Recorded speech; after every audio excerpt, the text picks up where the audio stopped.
Welcome back to the workshop. So I've been down to my local aircraft material suppliers and have picked up some relatively expensive chromoly. Let's try and make some anti-roll bars. So I've got this 25.1mm, not 1 inch OD, how else are you going to measure a bar, diameter bar for the rear anti-roll bar, and a 19.1mm diameter bar for the front. That one's already set up in the lathe, ready to go. I don't want a 25 or a 19mm bar, I want a 20mm and a 15mm bar. So I've got the bars oversized so I can machine the center section down to the desired diameter, and then that leaves me enough meat at each end to hopefully machine a hex to match these impact sockets. We're going to attach the actuating arms to the end of the impact sockets, and that way we're not directly welding onto the ARB itself. The main reason for doing it though is that I can't fit the front anti-roll bar in one piece. I need to have a removable end, unless I make some panels removable, which I don't want to do. Impact sockets are made out of chromoly. So we've got chromoly hex, chromoly tube, and I've also got some proper chromoly welding rods.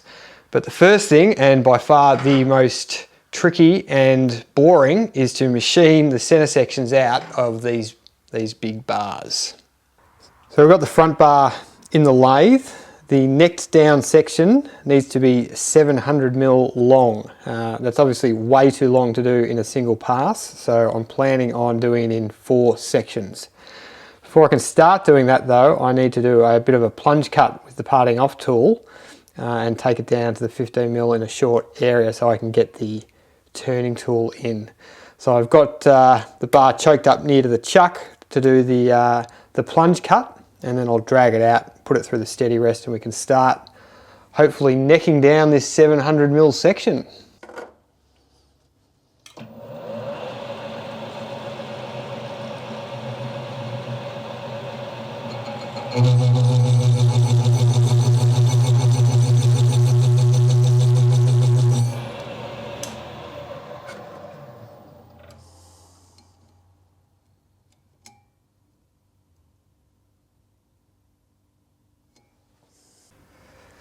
So we've got a bit of a vibration issue. Now that I've got it in the steady rest at the other end, so I'm going to have to shorten this bar, which is no problem, it's too long anyway. I was just trying to save as much material as possible and leave me a room for a mistake. So I'll cut it off here, we'll bring it back and see how we go. Okay, we seem to have changed its natural frequency somewhat. Let's try and start cutting some material.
So we have our machine down section.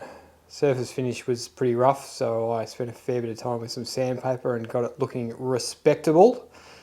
It only took about 3 weeks to turn, so I am bored out of my brain and I don't want to do the other one just yet. So to mix it up, I thought we could machine the hex we need on the other end. So I've got this V-block sitting on a whole bunch of shim stock and some parallels to get it to the right height. It's providing a little bit of support, but it doesn't really need to. I'm only machining out to here all the way back to the collet, so I don't think flex is going to be too much of an issue. This is more to help me keep everything level when I spin it around to do each flat. The chrome moly actually ended up machining pretty well once I got the feeds and speeds right on the lathe, so hopefully with the carbide end mill this shouldn't be too bad. So 19.1 mil, we want to go to about 17.2.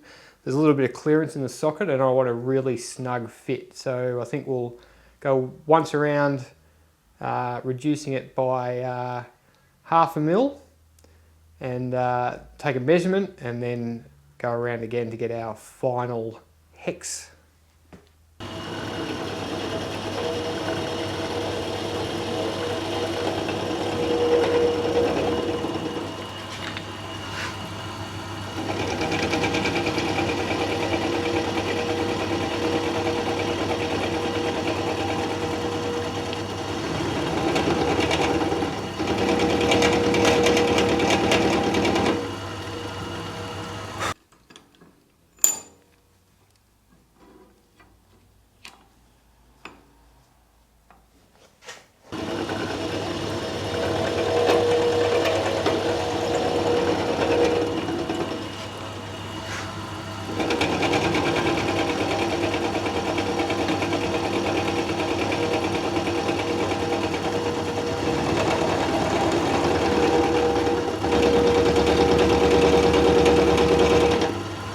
I think I'm slowly understanding why custom ARBs are so expensive. That was a lot of work, but now I've got a bit of a workflow sorted out. When I come to make some more, it shouldn't be too bad, but very happy with how they've come out. The hex on the end of the front bar, I've done the same on the rear bar. I got it fairly close on the mill, but I wanted a really good fit, so I've finished the hex size off carefully with a file and have now got a really tight fit at each end, and then I've machined in a couple of threaded holes for some grub screws to really lock it all together. So I haven't got the rear struts that we're actually going to be running in the car, and the rear bar, or the drop links for the rear bar, attached directly to the strut. Well, that's the plan anyway. So we can't go any further with the rear bar, we'll leave that, the hard work's done, but we can continue on with the front bar. We need 2 arms off each end coming off our little hex couplers, and for that I've got this lovely piece of expensive chromoly square tube. So let's make a couple of arms.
So that little arm clears everything very nicely.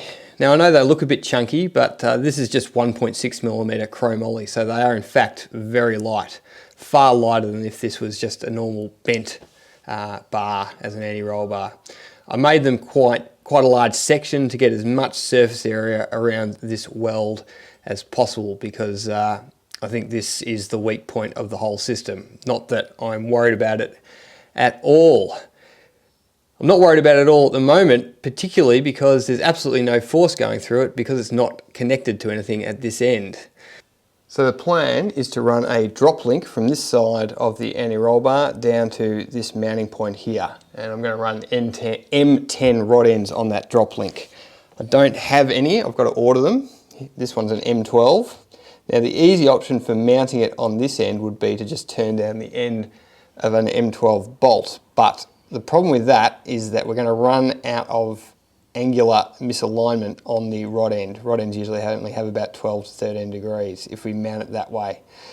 So what I think would be better is to mount it in this orientation, and to do that we need a clevis. So let's go and over-engineer one of those.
As predicted, totally over-engineered. But I think with that little speed hole added, it looks very race car. So we now have a very good mounting for our M10 rod end and plenty of angular options to go with. So with the rear bar in, I think that'll have to do for this episode. I'm not sure when the next episode will come out. I took a weekend off the Stratos to go and compete in Targa High Country.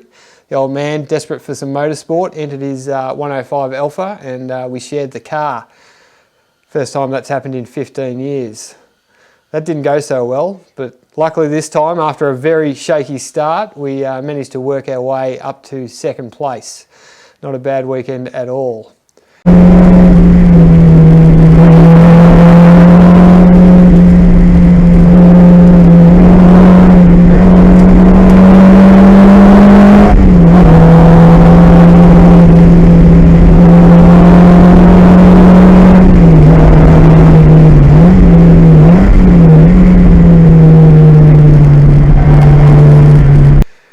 Now you may notice a slightly different coloured beverage over here.